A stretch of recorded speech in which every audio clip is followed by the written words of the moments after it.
All right, so hopefully you all can hear me loud and clear. I'm gonna try my best not to rush through this video because it's gonna be a long video. But I have to make stuff like this not only to prove myself and become a better speaker, but also prove to the people sub to my channel that I don't make this stuff up that I be teaching y'all.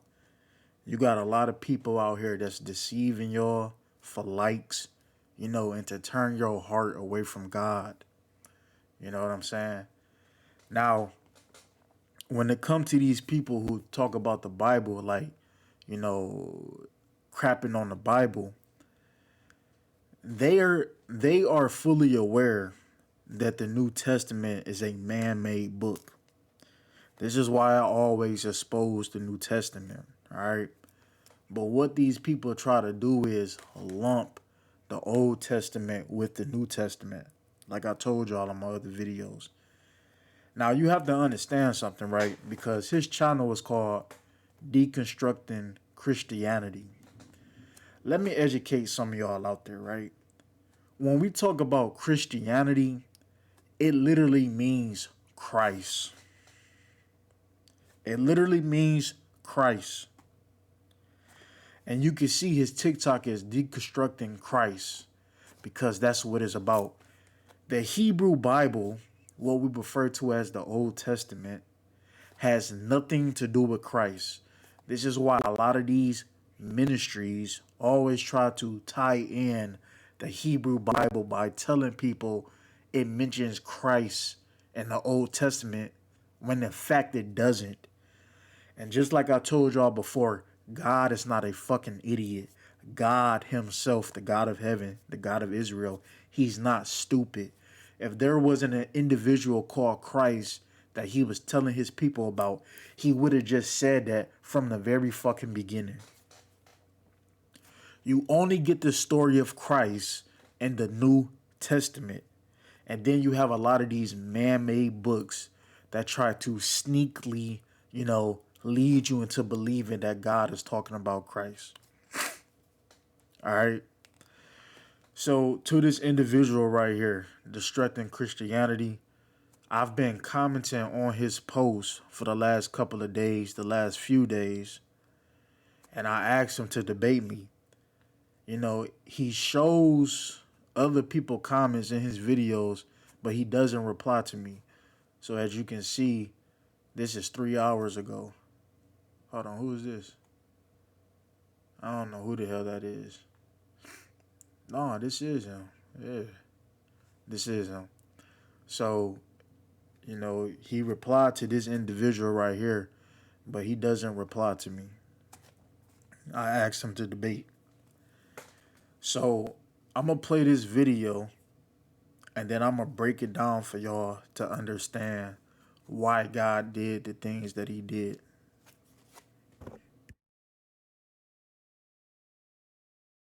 Hey, I'm almost out of mortar. Can you go get some more? Bet. I'll go over there and tell him.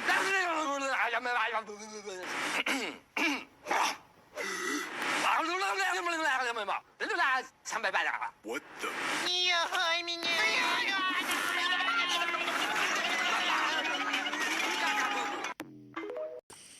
So the Tower of Babel story is a one demonstration of how insecure, how petty, and how short-sighted the God of the Bible really is.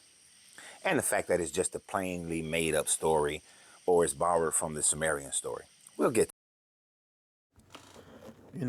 That's another thing these people like to do. When I was doing them Anunnaki videos and shit, right? I was telling y'all how it's similar to the Bible. So check this shit out. They don't believe in the Bible version, but they will believe in a story about the so-called Sumerian text that was created by another man. This is their go-to excuse. They don't believe in the Bible because they say it's man-made, but then believe in another fucking book that's man-made. Make that make sense. to all of that. So when you look at this Tower of Babel story, if you've never heard of it before, in Genesis, it talks about the Tower of Babel. And man, after the flood of Noah, Noah's kids go out and they start having all these other children and creating all these other tribes. Now, although there is a problem in your Bible because it talks about the children of Japheth becoming sailors, sea people, and all of them speaking their own different language. So in the story, already there's a problem because how is it that there are already languages in your Bible? This is not the fact of reality of archaeology and true history, just the contradiction in your own Bible. That his kids were sea people and they spoke different languages already, had their own language. Go look it up in your own Bible, you'll find it right after the Noah story. But according to the story, later on, all people spoke the same language. And in speaking the same language, they built the city of Babylon. All right, so let's get into this, right? We can go to Genesis 10, the KJV, the Bible that y'all use the most. And he brought up Japheth, right? And I did a video on Japheth. Suggest y'all check it out. Who is referred to as the Gentiles. And they moved to Europe, like the Mediterranean part of Europe. Now, in the story of Japheth, it says that each family had their own tongue after his own tongue. But check this out, right? If we keep scrolling down, the same thing is said about Shem, and the same thing is said about Ham. I'm sorry.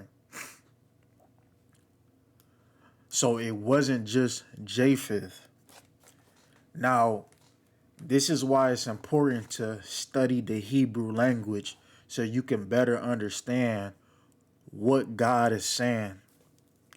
When he say after their tongues, he's implying that all these people spoke the same language. However, they had different slang, which means the dialect was different. Just like I explained to him in the comment section of this video. So for an example, right? When we look at the different dialects in the world, all the English speaking countries, so you got the United States, Canada, New Zealand, Australia, the UK, and many other parts of the world, they all speak the same language, which is English. However, the dialect, or what we call slang, is different. It's different. For an example, in English, we say mom. But over there, they say mum. M-U-M. M-U-M. But here we say mom. M-O-M.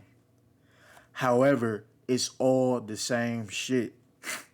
It's no different from you got people in the Caribbean islands who speak Spanish, but their dialect is different from those in Mexico.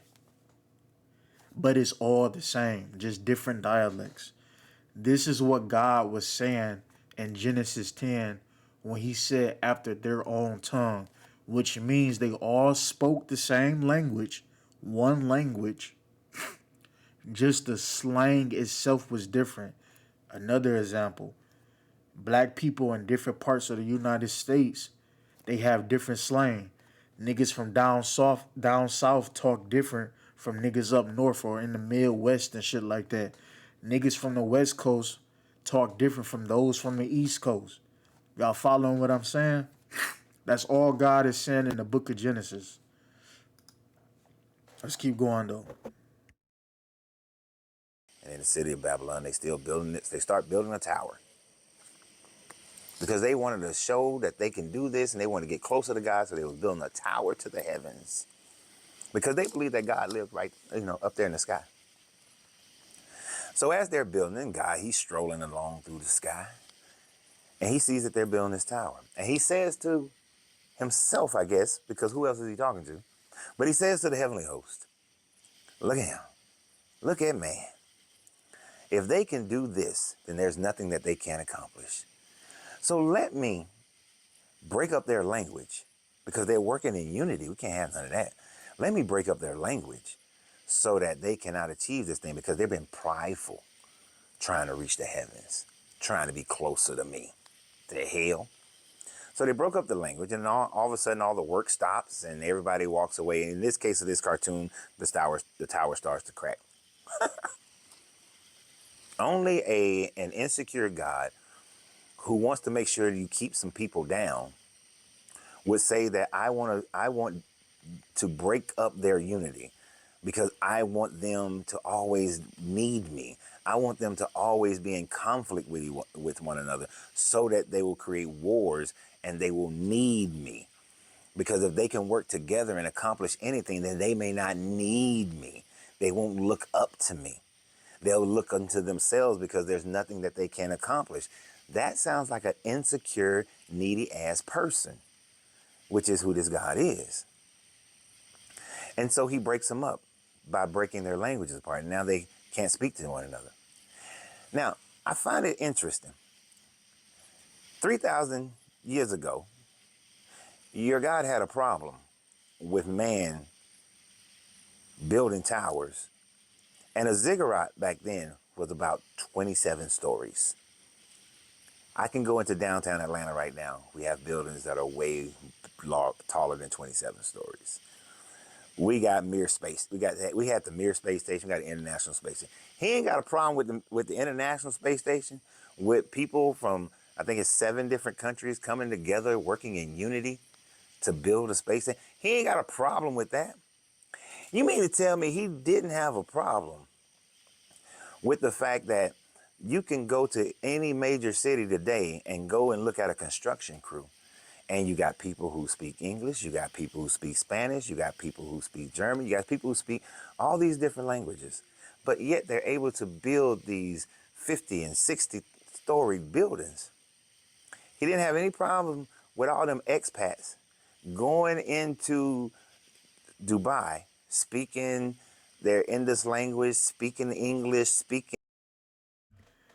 All right, so I'm gonna play this out, but what he doing right now is babbling. One thing I will say is God does hate tall buildings. I spoke about that on my last channel, right? So we're gonna get into Genesis 11. He's speaking about the Tower of Babel. So back then they built these towers or temples, which are called ziggurats. Now we don't know for sure if the Tower of Babel was the ziggurats because they say ziggurats were created for worship to these foreign deities. So they say. All right. Or also the king palace or whatever, right? Now, here's the thing, right? And this is what I was saying how God is not stupid. He's smarter than humans. That just keep it 100. First off, they were building a tower made out of brick, and God makes this very clear. They were building a tower made out of bricks. Now you have to understand something. Back then, iron, IRON, and shit like steel and all that, that wasn't a thing new to them. So building something like that high in the sky, is trouble. It's trouble. Even though God didn't put it in the scriptures, it's called using common sense. And just right here, it tells you they all spoke the one language, right? Just a different dialect.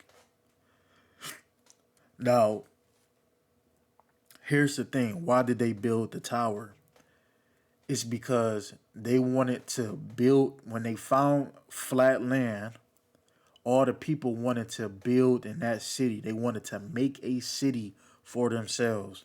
And they wanted to build this tower that can go into heaven, which is impossible, by the way. Which is probably another reason why God destroyed it or had it destroyed, because it's really not possible. They wanted to build this large tower.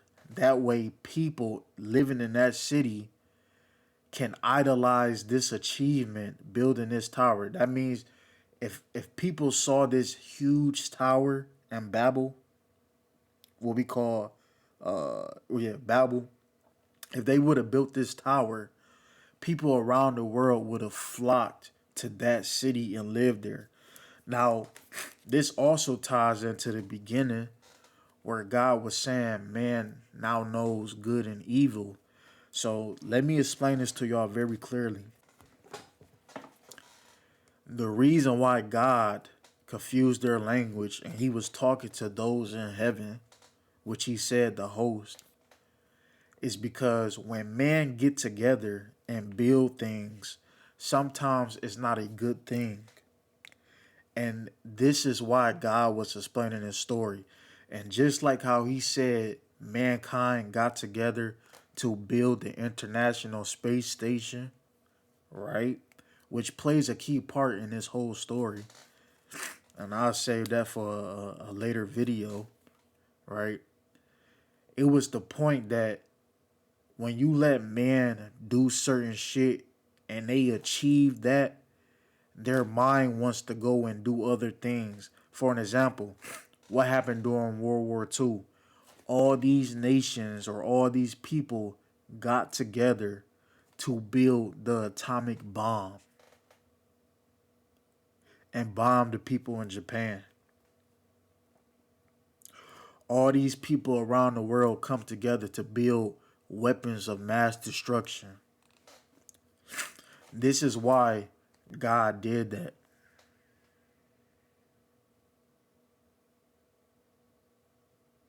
It might not make sense to you. I mean, if you, how can I put it? I don't want to say that word. I think some of you get what I'm saying. I don't want to call people a fool. I don't want to say you a fool if you don't understand what I'm saying. But it's common sense, yo. When men get together, it ain't always a good thing. Like once man achieves something, he wants to keep going and going and going to see how far he can go. And just like he said with the space station, man mind wants to go beyond its capability. It wants to see how far it can push itself. Again, this goes back into the book of Genesis in the beginning with the whole serpent in the garden and shit like that. And man now knowing good and evil.